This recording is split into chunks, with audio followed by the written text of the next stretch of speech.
제가 2주 전에 무엇이 순종입니까? 라는 제목으로 말씀을 나눴었는데요. 오늘은 이제 무엇이 섬김입니까? 라는 제목으로요. 우리 오늘 말씀을 나누기를 소망합니다. 오늘 말씀은 이스라엘 백성들을 불러놓고 하는 여호수아의 마지막 유언입니다. 여호수아는 어떤 사람입니까? 12 정탐꾼 중에 그 하나님께 믿음의 보고를 드렸던 2명 중에 한 사람입니다.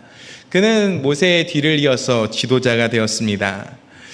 지도자가 된다는 것이 처음에는 두려움이 참 많았으나 담대하게 하시는 하나님의 은혜로 말미암아 믿음의 그 길을 잘 마쳤고요. 이제 24장에서 마지막 유언적인 말씀을 이스라엘 백성들에게 전달하고 있습니다. 지금 그의 나이가 110세라고 합니다. 이스라엘 백성 가운데요, 갈렙보다 여호수아가 나이가 더 많았을 것이다라고 합니다. 그렇게 본다면 이스라엘 백성 중에 가장 연장자가 여호수아입니다. 이스라엘 백성의 진정한 리더이자 아버지였습니다. 그가 이제 아버지와 같은 마음으로 지금 백성들을 모아놓고 유언적인 말씀을 하는 겁니다. 오늘 아버지의 마음으로 전한 이 메시지를 통해서요, 우리가 섬김으로 또 아름다운 믿음의 선택으로 나아가는 은혜가 있기를 소망합니다. 유언의 핵심적인 메시지는요, 이것입니다. 15절 말씀인데요, 15절은 이렇게 말합니다. 만일 여호와를 섬기는 것이 너희에게 좋지 않게 보이거든 너희 조상들이 강 저쪽에서 섬기던 신들이든지 또는 너희가 거주하는 땅에 있는 아모리 족속의 신들이든지 너희가 섬길 자를 오늘 택하라. 오직 나와 내 집은 여호와를 섬기겠노라 하니라고 합니다. 그 당시 고대 근동에 얼마나 많은 우상들이 있었습니까? 근데 이런 시대에요, 나는 그리고 우리 가족은 주님만 섬기겠다라고 고백을 합니다. 지금 참 이 시대가요, 많은 가치관들이 있는 시대입니다. 많은 우상들이 있는 이 시대에요, 하나님의 가치, 그 성경적인 가치관이 점점 흐려지고 있습니다. 이 시대에도요, 우리에게 필요한 결단인 것 같습니다. 주님만을 섬기겠다라는 것이요. 여호와를 앙망한다라는 말이 있습니다. 이 앙망한다라는 말의 어원을 찾아보니까요, 머리를 하나로 묶다라는 뜻을 가집니다. 하나님을 앙망한다라는 것은요, 풀어졌던 나의 관심이요, 하나님 한 분으로 묶인다라는 거예요. 우상이라는 단어의 어원을 찾아보니까요, 시선이 분산되다라는 뜻이 있어요. 한 곳을 보는 것이 아니라 분산되어져서 본다라는 거죠. 그렇기 때문에 우리에게 정말로 필요한 것은요, 다시 한번 마음을 모으는 겁니다. 하나로 묶는 그 여호와를 앙망함이, 그분을 섬기겠다라는 결단이 우리에게 필요한 것입니다. 그 결단을 요구하는 그 여호수아의 말 앞에요, 16절에 이들이 이렇게 반응하고 있습니다. 16절에 이렇게 말해요. 백성이 대답하여 이르되 우리가 결단코 여호와를 버리고 다른 신들을 섬기기를 하지 아니하오리니 라고 말합니다. 여호수아가 나는 주님을 섬기겠습니다, 당신들도 선택하십시오 라는 말에요, 백성들이 반응했습니다. 저희도 다른 신들을 섬기지 않겠다라고 말합니다. 주님만 섬기겠다라고 고백합니다. 이렇게 끝나면 해피엔딩이에요. 하나님 앞에서 모두가 함께 하나님만 섬기겠노라고 한 마음으로 뭉쳐졌어요. 다른 신들은 절대로 섬기지 않겠습니다라고 같이 고백했어요. 이렇게 끝나면 너무 좋은데요, 19절은 이렇게 말하고 있습니다. 여호수아가 백성에게 이르되 너희가 여호와를 능히 섬기지 못할 것은 이라고요. 당신들은 주님을 섬기지 못할 것입니다 라고 말해요. 여호수아가요, 나는 여호와만 섬기겠습니다, 여러분들도 결단하십시오 라고 이야기했습니다. 그래서 이스라엘 백성들이요, 네, 저희도 결단합니다, 여호와만 섬기겠습니다 라고 대답했어요. 그런데 갑자기요, 여호수아가요, 그런데 너희들은 섬기지 못할 것이다 라고 하는 거예요. 그럼 처음부터요, 선택하라, 결단하라는 말을요 하지 말아야 되는 것 아닙니까? 왜 여호수아는요, 이들의 고백 앞에 어떤 초치는 것 같은 이야기를 합니까? 왜 섬기지 못할 것이라고 이야기를 했냐라는 거예요. 우리가 본질적인 질문을 한번 해봐야 되는데요. 우리가 하나님을 섬길 수 있습니까? 16절에 다시 보면요, 이렇게 말해요. 백성이 대답하여 이르되 우리가 결단코 여호와를 버리고 다른 신들을 섬기기를 하지 아니하오리니 라고 말합니다. 결단코라고 했어요. 절대로 하지 않겠습니다 라는 고백이죠. 우리가 이것과 굉장히 비슷한 고백을 알고 있습니다. 무엇입니까? 나는 절대로 예수님을 부인하지 않겠습니다 라는 고백입니다. 예수님께서 베드로에게 너가 닭이 울기 전에 나를 3번 부인할 것이다 라고 말씀하셨어요. 근데 베드로는 당당하게 이야기했어요. 저는 절대로 주님 부인하지 않습니다. 근데 그거 어떻게 합니까? 예수님께서 말씀하신 대로요, 예수님을 부인했습니다. 거기에 더해서 저주하기까지 했어요. 무리를 건넜던 베드로입니다. 변화산에 올라가서요, 예수님이 변화하시는 모습도 보았어요. 수제자로서요, 예수님이 행하시는 이적과 기사들을 보았고 경험했습니다. 그런데 그의 고백의 실력이 어땠습니까? 그 고백의 진심을 의심하는 사람은 아무도 없습니다. 저 주님 절대로 부인하지 않겠습니다. 이거 진심이었습니다. 베드로가 온 마음을 다한 고백이었습니다. 그 고백이 틀렸다라는 것이 아니에요. 그 진심이요, 그의 삶을 이끌고 가지 못했다라는 것입니다. 우리의 삶도 보십시오. 우리의 진심도 약합니다. 우리의 간절함도 너무 약해요. 우리가 결단한다고 주님을 얼만큼 잘 섬길 수 있습니까? 이 이스라엘 백성들이요, 오늘 여호수아 앞에서요, 주님을 절대로 버리지 않겠습니다, 주님을 섬길 것입니다 라고 고백했어요. 근데요, 여호수아 24장 다음에 무슨 책이 나옵니까? 우리가 잘 알고 있는 영적으로 가장 암흑기라고 하는 사사시대, 사사기가 나옵니다. 이 사람들이에요. 결단코 주님을 섬기는 것을 포기하지 않고 주님만을 따르겠습니다라고 했던 이 사람들이에요. 이 사람들이요, 얼마 지나지 않아 자기 소견에 옳은 대로 행하는, 하나님을 버리고 마음대로 살아가는 그들의 모습이 되었습니다. 결단이 우리를 바꿀 수 있습니까? 그렇지 않습니다. 성경에 나왔다라는 것은요, 이 사람이 바로 나라는 거예요. 우리 결단이 잘 지켜지셨습니까? 주님만 섬기겠다라고 하지만 조금의 문제만 터지면요, 신앙 전체가 흔들립니다. 관계 하나 틀어지면요, 교회를 올까 말까 고민하는 게 우리입니다. 언제 내가 그런 결단을 했는지 잊어버려 버리는 게 우리예요. 섬기지 못할 것이라는 이 말씀은요, 신앙의 본질이 무엇인지를 말하고 있는 겁니다. 우리의 결단이 우리를 승리케 할 수 있는가? 우리의 결심이 우리를 정말로 변화시킬 수 있는가? 아니다라는 거예요. 19절을 보겠습니다. 여호수아가 백성에게 이르되 너희가 여호와를 능히 섬기지 못할 것은 그는 거룩하신 하나님이시오 질투하시는 하나님이시니 너희의 잘못과 죄들을 사하지 아니하실 것임이라. 이어지는 그 섬기지 못할 것이다 라는 말에 이어지는 말씀은 하나님은 어떤 분이시냐라는 건데요, 거룩하시고 질투하시는 하나님이시다라고 말합니다. 질투가 나오는 감정은 어디에서 출발합니까? 사랑에서 시작되는 겁니다. 사랑하기 때문에 질투합니다. 오늘 그 질투하신 하나님께서 너희의 잘못과 죄들을 사하지 아니하실 것이다 라고 하는데요, 하나님께서 이렇게 말하시는 것은요, 본심이 따로 있지요. 내가 너희를 징계할 거야, 너희가 돌아오지 않으면 내가 너에게 벌을 내릴 거야 라는 말에 하나님의 본심이 무엇입니까? 너희가 돌아오기만 하면 나는 너를 회복시킬 거야, 돌아오기만 하면 돼 라고 하는 그 본심입니다. 오늘 이 말의 본심은요, 나는 질투하는 하나님이고 너가 그 사랑을 받아들이면 너는 온전한 삶으로 나아올 수 있다라고 하는 거예요. 그러니까요, 주님이 나를 사랑하는 것이 중심인 거예요. 내가 믿음의 주어로 내가 섬길 수 있습니다, 내 결심이 하나님을 잘 믿을 수 있습니다 라는 것이 아니고요, 주님이 나를 사랑하심으로 말미암아 그 사랑을 받아서 우리는 주님을 섬길 수 있는 존재입니다 라고 말하는 거예요. 여기서 섬김이라는 단어를 한번 정리하겠습니다. 섬김이라는 것은요, 첫 번째로 할라크, 미리 가신 길을 따라간다라는 뜻을 가집니다. 다시요. 섬김이라는 것은 할라크인데요. 미리 가신 길을 따라간다입니다. 우리가 생각해 보면요. 이 섬기는 것을요. 누가 하는 것입니까? 자, 생각해 보면요.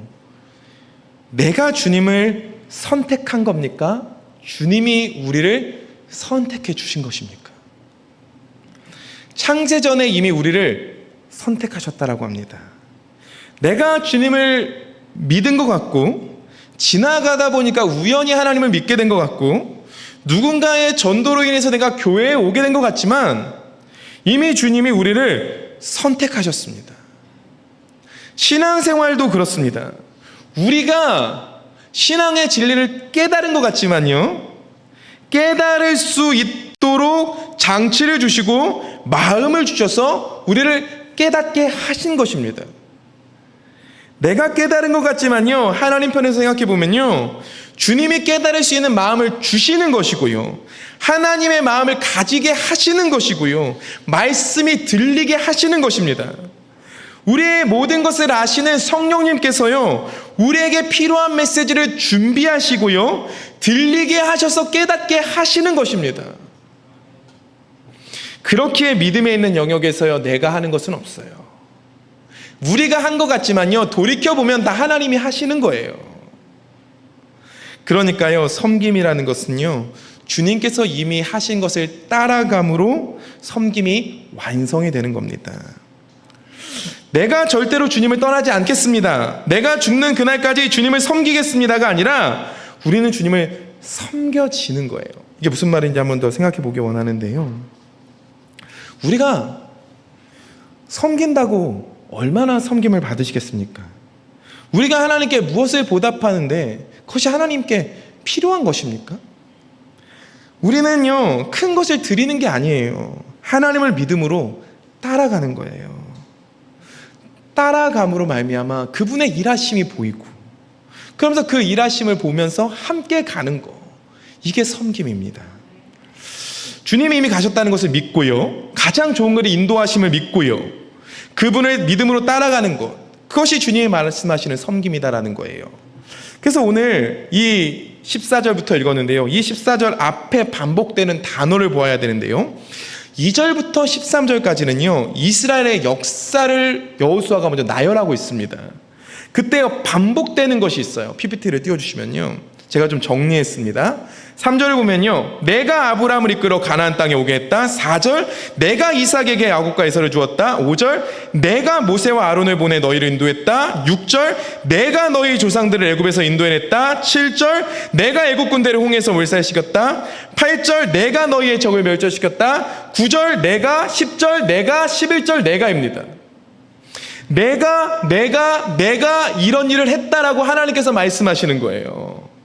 우리가 여기까지 오게 된 것이요, 주님께서 하신 것이다라는 것을 강조하는 것입니다. 이게 주님이 말씀하시는 믿음의 본질이에요. 내가라는 단어를요 11번 반복하시거든요. 하나님께서 11번이나 반복하셨다는 것은 무엇입니까? 이게 신앙의 본질이다라는 거예요. 우리의 인생이요 그냥 흘러가는 것 같지만 그렇지 않습니다. 섭리가 있고 이유가 있고 계획이 있습니다. 우리의 인생을 돌아보면요, 우연이 없어요. 나에게는 이것이 우연인 것 같은데요, 시간이 지났을 때요, 이것이 하나님의 섭리였구나, 계획이었구나라는 것이 밝혀지는 것들이 얼마나 많이 있습니까? 우리를 끌고 오시는 분이 우리 하나님이세요. 우리의 과거 속에서요 하나님의 계획을 발견하고요, 인도하심을 발견하는 것이요 크리스천이 갖는 역사의식이에요. 그렇게 11번 내가 했다라는 것을 강조하신 뒤에요, 이어지는 말이 14절인 겁니다. 그러므로 이제는 여호와를 경외하며 온전함과 진실함으로 그를 섬기라. 너희의 조상들이 강 저쪽과 애굽에서 섬기던 신들을 치워버리고 여호와만 섬기라. 오늘 14절, 13절까지 하나님께서 내가를 밝히신 뒤에 14절은 무엇으로 시작합니까? 그러므로로 시작합니다. 그러니까요, 이게 굉장히 중요한 접속사인데요, 나의 결단이 아닌 그분의 일하심을 우리가 나아올 수 있는 거예요. 우리는 따라가는 거예요. 솔직히 내가 섬기는 것보다요 하나님이 우리를 섬겨주시는 것이 훨씬 큽니다. 그분이 우리를 섬겨주세요. 일해주세요. 우리에게 찾아오셔서 간섭하시고 섭리하시죠. 그 섬겨주시는 그분이 보일 때요, 나를 향해서 일하고 계시는 그분의 섬김이 보일 때 우리가 섬겨지더라라는 거예요. 그러므로 우리에게 이어지는 말은요, 이제는 여호와를 경외하며 온전함과 진실함으로 그를 섬기라라고 말합니다. 섬김의 두 번째는요, 아바드인데요, 예배입니다. 영어로 worship service라고 하는데요, 이 말은 성막과 성전에서 봉사하던 레위인과 제사장들이요 쓰는 말입니다. 이스라엘 백성들은요, 지금 유언을 들으면서요 무엇을 강조하는지 알았습니다. 여호수아는요 이제 이어지는 삶으로서요 필요한 것과 버려야 하는 것을 말합니다. 하나님을 예배할 때요 필요한 것과 버릴 것이 있는데요, 무엇입니까? 주님을 섬길 때 필요한 것은 온전함과 진실함입니다. 그리고 버려야 할 것은 저 메소포타미아 문명 때 아브라함 때부터 가져온 우상들, 그리고 저 바다 건너에서 애굽에서 섬기던 우상들을 버리라라고 합니다. 예배할 때요 이것이 일어나야 되는데요, 그러므로의 하나님이 온전히 고백되어짐으로 말미암아 온전함과 진실함으로 나아가는 우리의 삶이 나타나야 되는 거예요. 그리고 우상을 버리는 거예요. 이것이요 무엇입니까? 온전함과 진실함이라는 것은요, 이스라엘 백성들을 이제까지 신실하게 택하시고 신실하게 약속을 이루신 하나님에 대한 마땅한 태도입니다. 여기서 온전함은요 탐린이라는 건데, 완전함, 흠없음, 완벽함입니다. 그리고 진실함은요 거칠의 반대말이에요. 지금 우리는요 어떻게 예배하고 있습니까? 이 순간 우리에게 예상되는 질문이 있는데요, 지금 우리는 하나님을 온전함과 진실함으로 예배하고 있냐라는 겁니다. 그러므로의 은혜가 펼쳐짐으로 말미암아, 그분이 행하시는 일의 보임으로 말미암아 온전함과 진실함의 예배가 드려지고 있습니까? 이 말씀 앞에요, 이 질문 앞에요, 우리 대부분은 온전함과 진실함으로 예배하지 못하는 나의 모습을 보며 속상함을 가질 수 있습니다. 또요, 온전함과 진실함으로 내가 언제 예배했었는가, 그것이 까마득한 분들이 있을 수 있어요. 그리고 온전함과 진실함이라는 말이요 부담으로 다가오시는 분들이 있을 수 있습니다. 우리가 그렇다면요, 우리의 시선이 지금 어디를 향하고 있는지 봐야 돼요. 버려야 할 우상에 우리의 마음이 가득 차서요 우리가 예배하는 것도 따라가는 것도 놓쳤을 수 있습니다. 오늘 유언을 듣고 있는 이 사람들은요 하나님을 안 믿는 사람들이 아닙니다. 이방신을 섬기는 자들이 아니에요. 그런데 왜 지금 이들에게요 하나님을 섬길지 다른 신을 섬길지 택하라는 질문을 했습니까? 여호수아는 아버지와 같은 마음으로 그들을 바라봤었어요. 이 백성들에게 무엇을 보인 겁니까? 그들과 함께 있으면서 그들의 말과 행동만 본 것은 아니에요. 그들의 마음의 중심이 보였겠죠. 그들의 마음의 중심에, 그 깊은 곳에 하나님이 아니라 다른 것으로 마음이 기울어져 있는 것을 보게 된 것입니다. 생각하는 거예요. 내가 살아있는 동안에는 이들이 나를 따라서 주님을 섬기겠지만 내가 죽으면 이들이 하나님을 부인할지도 모르겠구나. 우리가 자녀들을 보면서 이런 것들을 보잖아요. 지금은 나의 손에 이끌려 교회에 나오고 있지만 대학을 들어가고 부모를 떠나게 되면 하나님을 떠날지도 모르겠구나라는 것이요, 우리 부모는 감지할 수 있어요. 부모는 자녀의 정서를 읽을 수 있으니까요. 오늘 하나님만 섬길 것입니다 라고 하는 그 말에요, 그러니까 너희는 못 섬길 거야 라고 하는 말은요, 너희들 지금 너희의 중심이 어딘가로부터 벗어나 있고 기울어져 있다라고 하는 거예요. 그들의 마음 한켠에, 구석에, 그들의 마음 가운데 지금 당장 우상에게 절하는 건 아닌데, 지금 당장 이방신에게 나아가는 건 아닌데, 그 마음에 우상이 자리 잡고 있음을 보는 거예요. 하나님을 섬기고 있지만 그의 마음 가운데 우상이 있더라라는 거죠.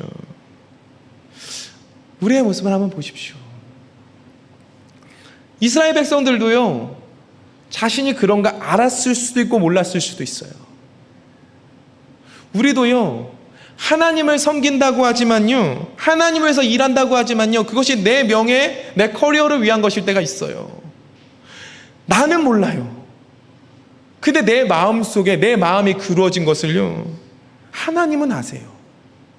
오늘 여호수아도 알고 있었어요.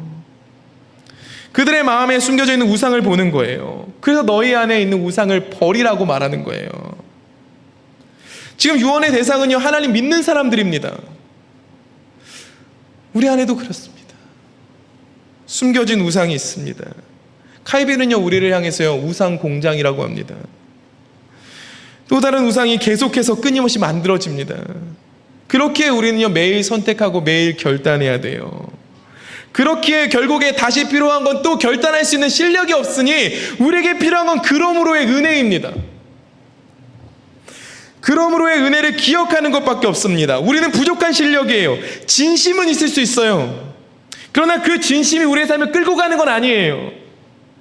상황이, 환경이 우리를 우상에 젖어들게 합니다. 나는 아니라고 해도 우리는 우상을 만듭니다. 이게 우리예요. 그렇기 때문에 여호수아가요, 마지막에 다시 한번 이야기하기를 23절 이렇게 말하는 겁니다. 여호수아가 이르되 그러면 이제 너희 중에 있는 이방신들을 치워버리고 너희의 마음을 이스라엘의 하나님 여호와께로 향하라 하니라고 하는 거예요. 너희가 할 것은 이거밖에 없다. 이방신들을 치워버리고 너희의 마음을 여호와께로 향해라. 우리가 섬김을 할 수 있는 방법은 마음을 하나님께로 두는 것밖에 없다. 우리의 고백으로 안 된다. 우리의 실력으로 안 된다. 우리는 하나님만 바라봐야 된다라고 하는 거예요. 그때 섬겨지게 될 것이다라는 거예요. 미국에서요, 굉장히 영향력 있었던 목사님이 있습니다. 많은 사람들의 사랑을 받았어요. 근데요, 그 목사님이요, 범죄 혐의에 연루되었던 것이 밝혀지고요, 감옥에 가게 된 굉장히 충격적인 사건이 있었습니다. 그 목사님이랑 굉장히 친했던 목사님이요, 그 목사님을 면회에 가서요, 이렇게 질문했습니다.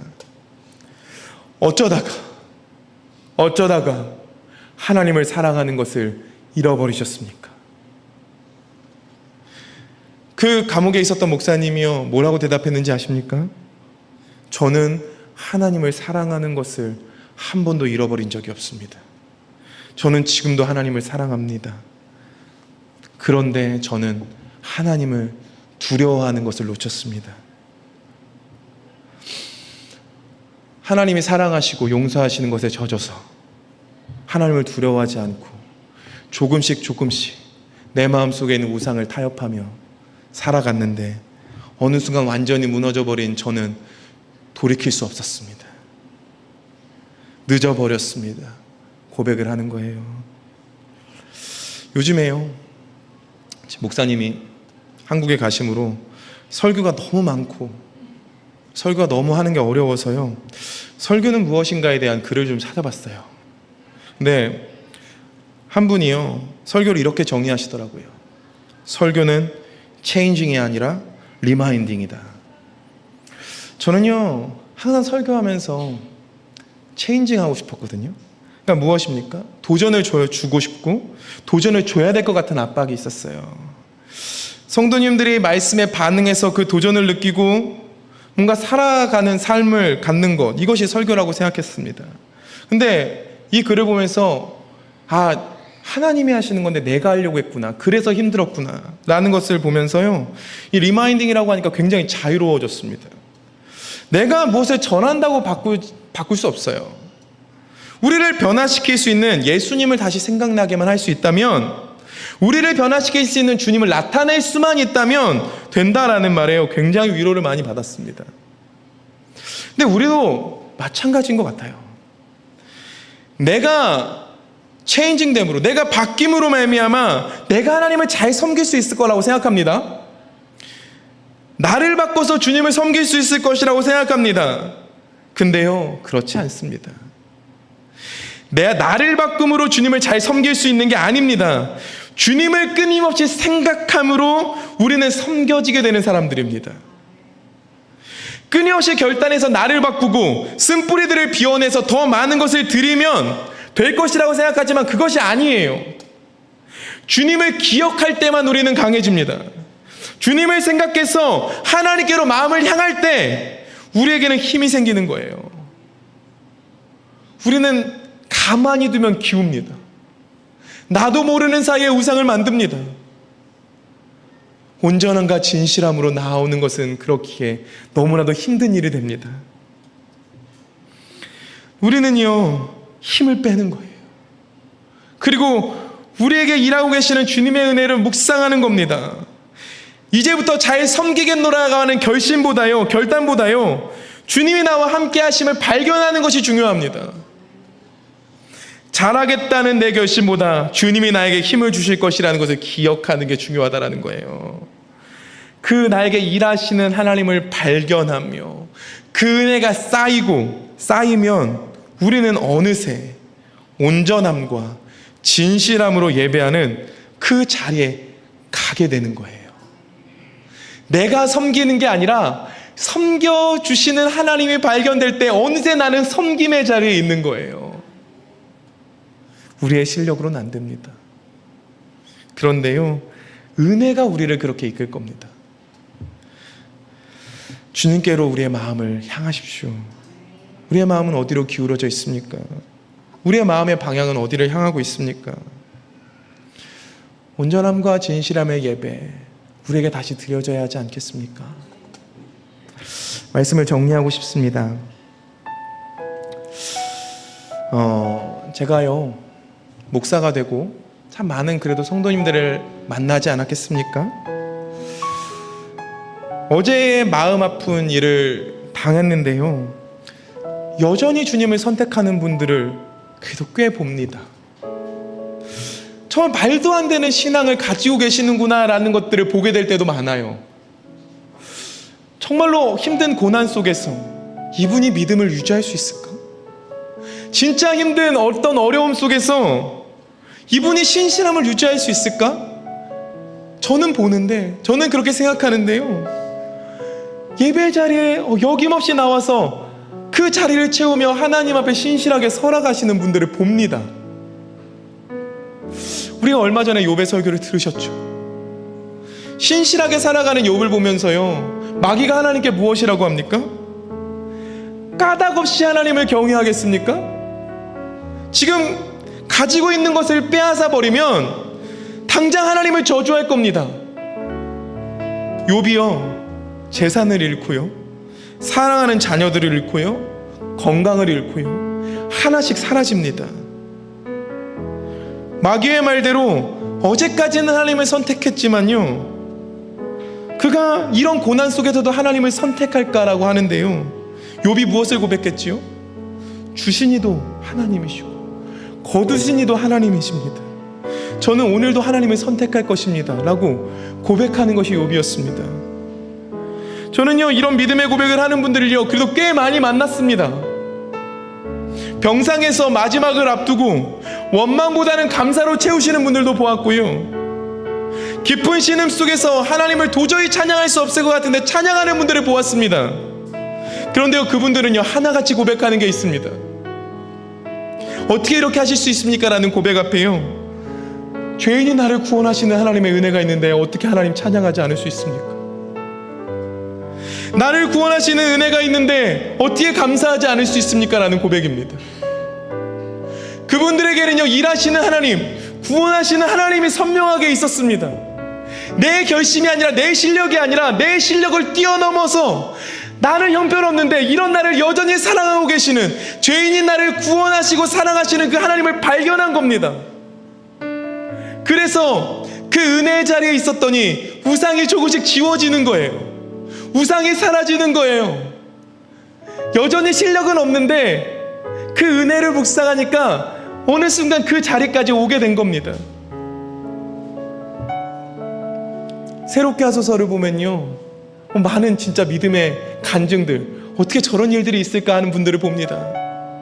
우리의 삶 속에요, 극적인 사건이 없을 수 있습니다. 근데요, 우리 하나님은요, 일하고 계십니다. 내가 이렇게 일했다고 하신 하나님은요, 우리에게도 내가 일하고 있다라고 말씀하십니다. 우리가요, 이 주님 앞에요, 믿음의 순종을 드리며 나아갔으면 좋겠습니다. 우리의 실력으로 안 됩니다. 근데 이런 우리를 통해서 일하고 계시다는 하나님이 있으면 우리는 됩니다. 온전함과 진실함의 예배가요, 우리의 힘으로는 절대 드릴 수 없습니다. 우리가 어떻게 완전한 예배를 드립니까? 어떻게 흠없는 예배를 드립니까? 근데요, 은혜를 발견하면, 그 은혜에 깊이 젖어들면, 그러므로의 은혜가 있으면 되더라라는 겁니다. 여호수아는 그 하나님을 경험했습니다. 그럴 때 하나님을 섬기겠노라고, 끝까지 버리지 않겠노라고 고백합니다. 여호수아 같은 이 뒤에 많은 신앙의 고백을 드린 선배님들이 있습니다. 우리도요, 그 길을 따라갔으면 좋겠습니다. 우리를 섬겨주시는, 우리를 위해서 일하고 계시는 그분을 발견함으로 이제 진짜 아름다운 예배가 내 삶에 드려지고, 또 묵묵히 따라가는 그 섬김이 우리 안에 펼쳐지면 좋겠습니다. 우리가 그렇게 믿음으로 살고 믿음으로 따라가고 아름다운 예배를 드릴 수 있는 그 은혜가 우리에게 있기를 간절히 소망합니다.